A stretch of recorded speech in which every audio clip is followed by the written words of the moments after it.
Bobby, how you doing, man? I'm doing all right. First off, I wanted to ask, I know, Xavier's out and Jerome Baker is on the COVID list.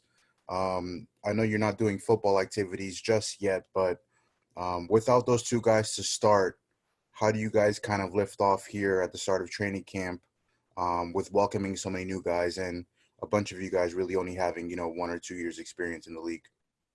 Um, just with a lot of the guys coming in, even though the veterans they still haven't reported to do all the things they had the physicals today. Just everybody's trying to learn the playbook one day at a time, man. Whether you're old guy, young guy, veteran, rookie, it really doesn't matter. It's a new season, new start, so you got to kind of learn the playbook as you go, and just keep getting better each and every day. So, like I only wish the best for my teammates. We can't wait to have those guys back, but they'll be fine as soon as they can pick up right where they left off. Cam Wolf.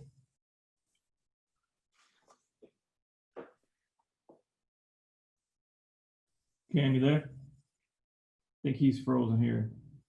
All right, we'll go to Beasley. Bobby, you were allowed in the building before some of the other vets because you're rehabbing, right? Yeah. What has that experience been like? You were one of the first allowed back in. Things were kind of unknown then about the COVID protocols, and now there's a pretty robust program in place. Were you nervous at first going in there, and you feel more confident now? How's it been? I wasn't too nervous going in because I knew they worked really hard to make it safe for us. But as I got in the building, I see all the extra precautions and all the things that they put in place to make sure that we're safe and to make sure that we're 6 feet and no one's too close, and just keeping the way they keep the facility clean, and they do a great job. I want to thank our staff, the Dolphins staff, just for the job that they do, because we all feel pretty safe. We'll go to Omar. Bobby, you were one of the guys who actually got an opportunity to work with the new helmet that the NFL is proposing for the COVID. Eric told us that you tried to practice with it and couldn't make through warm-ups with it on. What was that experience like, and have you tried more to use it? Yeah, it wasn't too bad with the face shield and the covering, but I don't believe it's mandatory. So I don't believe it's mandatory, but I mean, it wasn't too bad. I can't say. I would just suggest that everyone try for themselves, and because me speaking on it, that somebody else may feel differently about it, and the next person may feel another way. So I would just say that everyone should try for themselves the first time and see if they like it. But it wasn't too bad, and it wasn't exactly that you couldn't breathe or that you couldn't make it through warm-ups or that you couldn't, that it was a lot harder. It wasn't too much harder, but I mean, it is different. It's very different, and it's the new normal. So I would just advise for everyone to try it for themselves.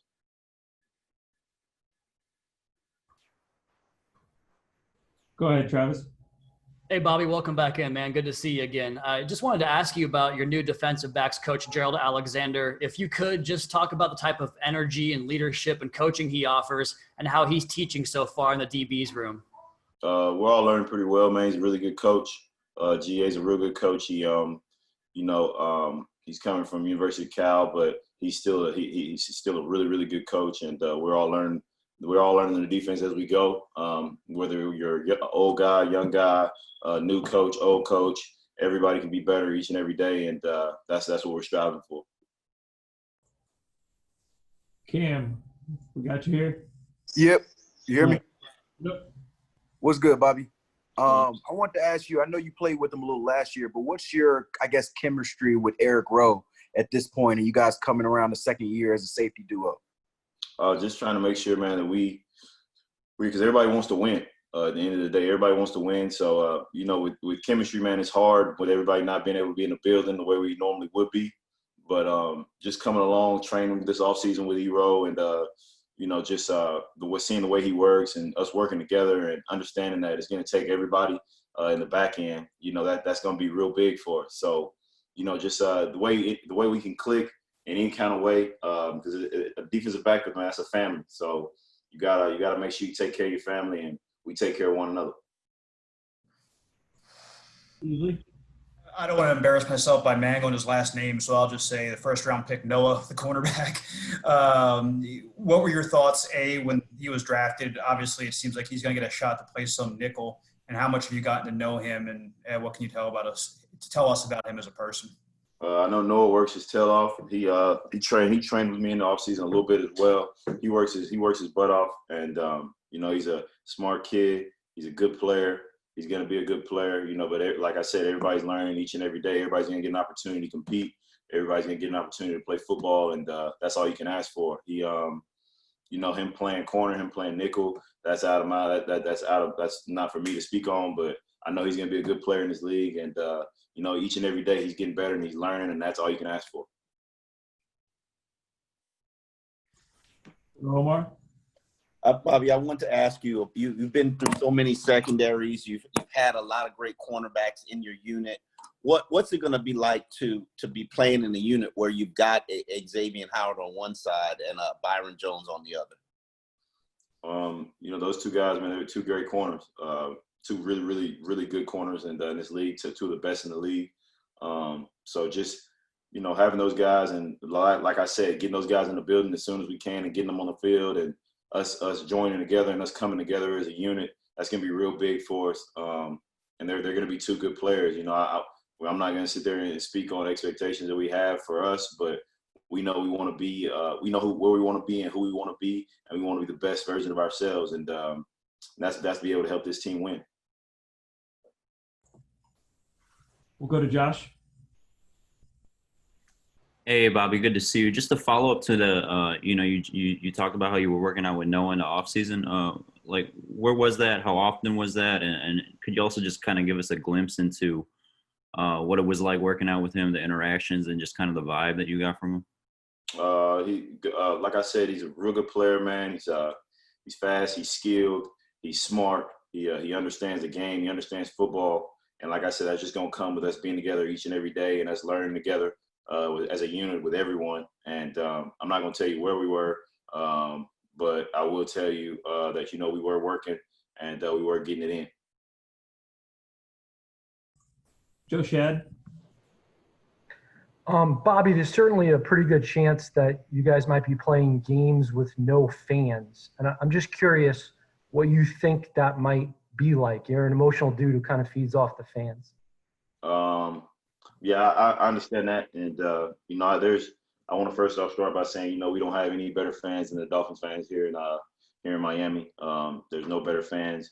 But at the end of the day, we also got a job to do. And regardless if there's 60,000 fans, 20,000 fans, 0 fans, it doesn't matter. You still got to get the job done. You still got to win football games. So, it'll definitely be different. It'll definitely be really different without fans. But you also got a job to do.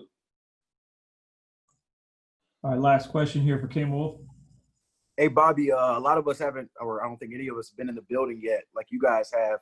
So I kind of want to see if you could take us through what's different, reporting this year with the COVID, I guess precautions versus maybe last year and what the building looks like.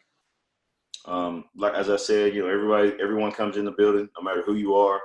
You're gonna have a mask on. You're gonna get your temperature taken. You're gonna get COVID tested first thing in the morning. That's I don't know if I can tell them this, Brett, but I'm guessing I can't. They know. You get COVID tested every morning, and you're gonna put your mask on. You're gonna get your temperature taken. You're gonna have your tracer on, so you can't be too close to people, especially people that are tier 3. So you got to make sure, why it's also just a case of disciplining yourself, being disciplined as a team, because not only does it matter, you can't just people tend to forget, like you can't just catch COVID in the facility. You can catch COVID outside the facility as well.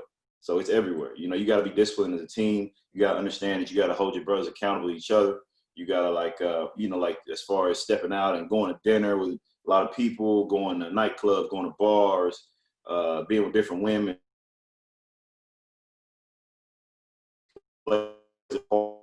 And bring it home, and whatever you bring home, you're bringing into the family.